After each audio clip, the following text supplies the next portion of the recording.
Assalamualaikum warahmatullahi wabarakatuh. Selamat pagi. Perkenalkan, nama saya Nadia Hayati.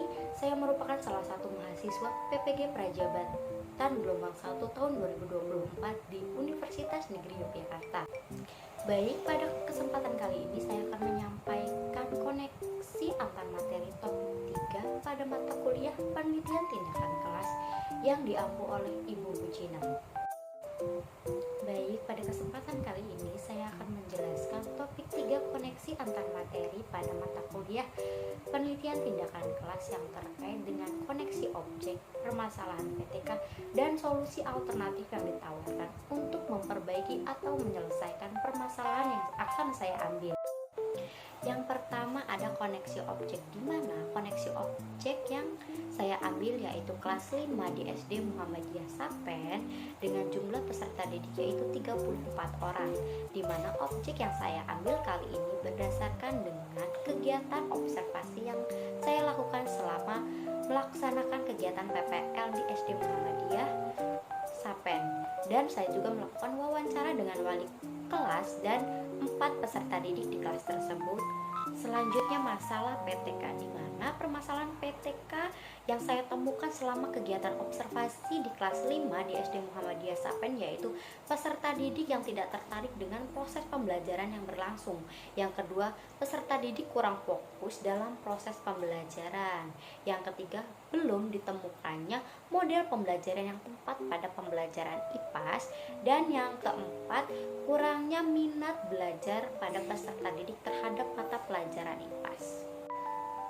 Baik, berdasarkan permasalahan yang telah saya sampaikan, adapun solusi alternatif yang akan saya tawarkan yaitu dengan menerapkan pembelajaran berdiferensiasi melalui model pembelajaran inquiry dengan berbantuan game interaktif Wordwall, di mana dengan menerapkan model inquiry dengan berbantuan media game Wordwall.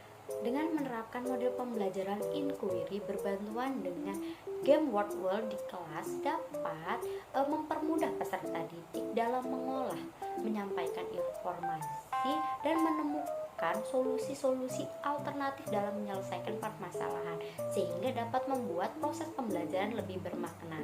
Selanjutnya saya akan menjelaskan tentang model pembelajaran inquiry, di mana model pembelajaran inquiry adalah model pembelajaran yang dapat mendorong peserta didik untuk belajar dengan keterlibatan aktif peserta didik dalam proses pembelajaran, sehingga peserta didik dapat menemukan pengetahuan-pengetahuan baru dalam proses pembelajaran secara mandiri. Pada model pembelajaran inquiry terdapat 6 sintaks atau langkah-langkah dalam proses pembelajaran. Yang pertama, tahap orientasi, tahap merumuskan masalah, tahap merumuskan hipotesis, tahap mengumpulkan data, tahap menguji hipotesis, dan yang terakhir merumuskan kesimpulan.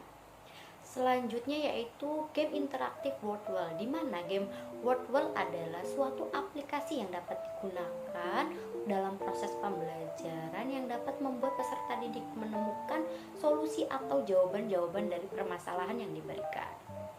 Baik, selanjutnya ada rencana aksi, di mana rencana aksi yang akan saya lakukan yaitu dengan menerapkan model inquiry berbantuan dengan game interaktif Wordwall, di mana pada penelitian kali ini saya menggunakan model penelitian tindakan kelas dari Kemis dan MC Tagrat, di mana pada model Kemis dan MC Tagrat mempunyai 4 langkah. Yang pertama yaitu perencanaan, yang kedua tindakan, yang ketiga observasi, dan yang keempat yaitu refleksi, di mana dari keempat langkah tersebut akan saya sampaikan.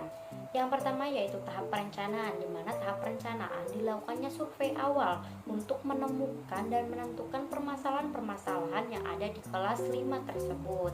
Setelah menemukan permasalahan-permasalahan yang terjadi, maka peneliti akan merumuskan atau menyusun modul ajar beserta dengan instrumen penelitian. Yang kedua, menyusun kisi-kisi dari lembar observasi yang akan dilakukan. Yang ketiga yaitu menyusun atau membuat instrumen penilaian.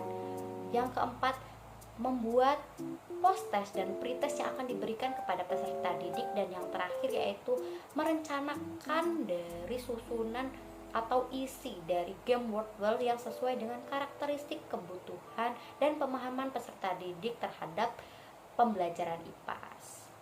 Tahap yang kedua yaitu tindakan, di mana pada kegiatan tindakan ini guru melakukan proses pembelajaran menggunakan tindakan yang telah ditentukan sebelumnya, yaitu dengan menerapkan model pembelajaran inquiry berbantuan dengan game Wordwell, di mana pada kegiatan tindakan ini dilakukan dari mulai kegiatan awal hingga pada kegiatan penutup.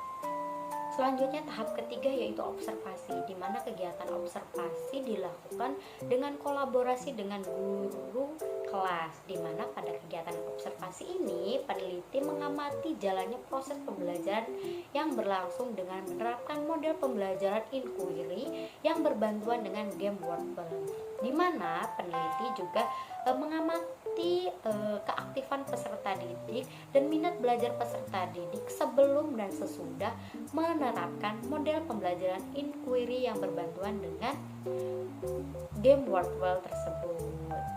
Tahap selanjutnya yaitu refleksi, di mana kegiatan ini peneliti mengevaluasi atau merefleksi kegiatan pembelajaran yang telah dilaksanakan melalui kegiatan observasi sebelumnya, di mana kegiatan ini mengevaluasi apakah proses pembelajaran dengan tindakan yang telah dilakukan sudah mencapai target secara optimal atau perlu dilakukan tindakan pada siklus kedua dengan menggunakan tindakan yang sama atau dengan tindakan yang berbeda.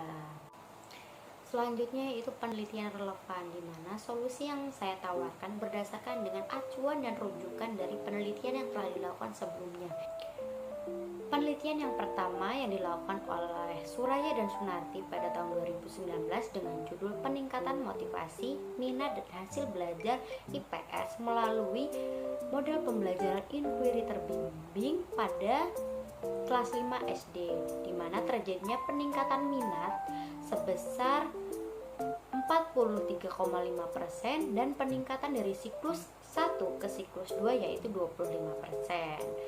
Sehingga berdasarkan hasil penelitian tersebut dapat disimpulkan bahwa melalui model pembelajaran inquiry terbimbing dapat meningkatkan motivasi, minat, dan hasil belajar IPS peserta didik kelas 5 SD. Selanjutnya, penelitian yang telah dilakukan oleh Nur Haida dan kawan-kawan pada tahun 2022 dengan judul peningkatan minat belajar siswa melalui pendekatan kartu bergambar dengan strategi pembelajaran inquiry pada siswa kelas 2 SD Inpres Lapetemu, Kabupaten Baru.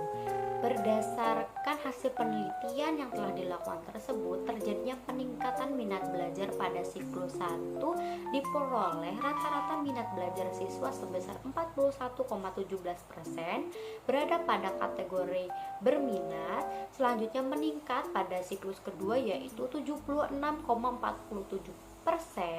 berada pada kategori sangat berminat. Sehingga dengan hasil tersebut dapat disimpulkan bahwa dengan menggunakan media kartu bergambar dengan strategi pembelajaran inquiry dapat meningkatkan minat belajar siswa kelas 2 SD Inpres Lapetemu di Kabupaten Baru.